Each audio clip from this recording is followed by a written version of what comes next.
서울 고법 판단에 쏠린 눈이라고 잡아봤습니다. 뭐냐면요. 제가 그림으로 좀 이해하기 쉽게 이렇게 제가 아침에 요거 하고 있었습니다. PPT로. 자,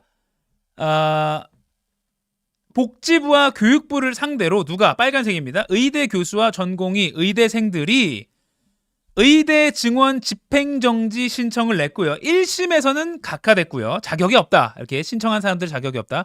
2심에서 지금 서울고법이 올라갔는데 서울고법이 심판이죠. 일종의 심판.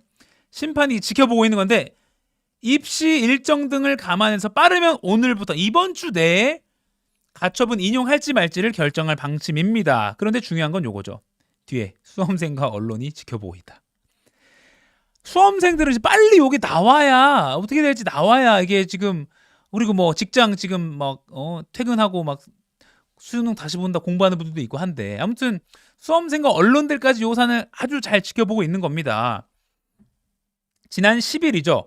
정부가 서울고법이 뭐라고 명령했냐면 정부에 이거 2,000명 증원하는 거 어떻게 결정한 건지 회의 자료 같은 거 내세요 했는데 그게 지난 10일이 데드라인이었거든요. 10일에 냈습니다. 어떻게 냈냐면 47건의 자료 그리고 별도 참고 자료 2건을 냈는데 이렇게 냈어요. 동아일보가 오늘 이거를 이제 미리 입수해서 분석한 자료인데요. 보도 참고 자료 이런 게 14건으로 많았고 브리핑 성명 이런 게 10건. 그러니까 공개된 자료들이 상당히 많았다는 겁니다. 이미 공개된 자료가 55건 중에 38건, 69%가 이미 공개된 자료였다는 거예요. 정작 의료계가 아주 중요하게 봤던 회의체 기록은 4건밖에 없었다. 회의체 기록은 4건밖에 없었다라는 겁니다. 그리고 이 자료들을 모두 주말간에 의료계는 검토를 했고요. 전국 의과대학 교수협의회와 의학회가 대한의학회가 전문가 한 30명에서 50명까지 다 이렇게 모여서 검증위원회를 꾸려서 요 회의 기록들을 다 검증했고 오늘 제대로 됐는지 오후 1시에 기자회견을 연다고 합니다. 자, 그러면 동아일보, MBC 등이 이 법원에 제출한 정부의 이 기록들에 대해서 좀 비판적으로 접근한 부분이 있는데요. 뭐냐면 일단 요겁니다. 정부가 2,000명 의대 증원한다라고 발표한 게 지난 2월 6일이거든요. 당시 조규홍 복지부 장관이 이렇게 깜짝 발표를 했습니다. 이렇게 했는데 요 발표를 하기 직전에 자신이 주재한 보건의료정책심의위원회 회의 자료 요 포함되는데요. 그 회의 자료에 보면 증원 관련 언급이 이런 식으로 나왔다는 겁니다. 참석자 23명 중에 4명이 이거 2,000명 증원이요? 굉장한 충격으로 받아들이고 있다라고 반응했고요. 2018년에 폐교한 서남대 같은 학교를 20개 이상 만드는 거다라는 발언을 하면서 반대했다는 겁니다.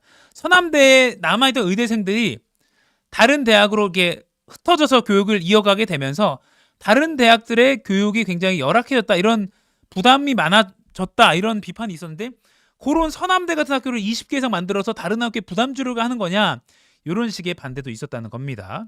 하지만 위원장인 이 보건의료정책심의위원회 위원장인 조규용 복지부 장관은 기자들이 기다린다라고 하면서 1시간 만에 회의를 끝내고 2,000명 증원을 발표했다, 이런 식의 분석이 나오고 있는 겁니다. 이 자료 냈는데 뭔가 좀 정부 입장에서는 완벽한 자료가 아니다라고 의료계 입장에서는 보고 있는 겁니다. 자, 그러면 이제 앞으로 제가 아까 삽바 싸움으로 이렇게 비유해서 보여드린 거, 의대 증원 집행정지 신청 이번 주에 나오는데 이게 정말 변곡점, 분수령이라고 볼 수밖에 없습니다. 왜? 자, 서울고법이 기각시켜, 그러니까 정부의 손을 들어줍니다. 의료계가 제기한 의대 증원 이거 정지시켜달라, 일단 멈춰달라라고 이 신청한 걸 기각시키면 정부가 판정 승인 거잖아요. 그러면 어떻게 되겠습니까? 정부 추진에 탄력이 갑니다. 그러면 의료계가 대법원까지 가져갈까요? 그러기에는 이번 달 말 안에 수험생들에게 수시 모집 같은 공고를 내야 되거든요. 그러니까 굉장히 시간이 촉박하기 때문에 대법까지 가기도 쉽지 않을 거다라는 분석도 나오고 있습니다.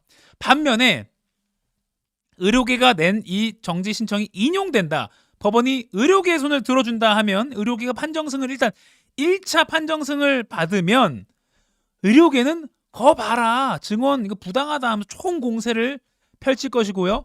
그래도 정부는 뭐야 하면서 법원까지 각을 세우면서 어디 정부가 하는 일에 법원이 끼어들어라는 스탠스로 만약에 행정부가 끌고 나간다면 정부는 의료계와 더 나아가서 법조계와도 사법부와도 약간의 갈등 스탠스를 취하면서 끌고 나갈 수밖에 없게 되겠죠. 아무튼 굉장히 정부 입장에서는 추진에 불리한 상황이 펼쳐지게 되는 겁니다. 이것도 한번 지켜봐야 될 것 같습니다. 그래서 오늘 발표를 하게 되는데요. 정부가 낸 자료들의 허구성과 문제점을 조목조목 지적하는 발표를 오늘 하기로 되어 있는데 이것도 오늘 오후에 지켜보실 만한 대목입니다. 의대 증원 집행정지 신청 기각되면 정부가 판정승, 인용되면 의료계가 판정승. 요거 어떻게 될지 이번 주가 분수령이다. 이렇게 정리하면서 이번 이슈 마무리하겠습니다. 13초만 쉬고 최종혁 기자 만나보죠.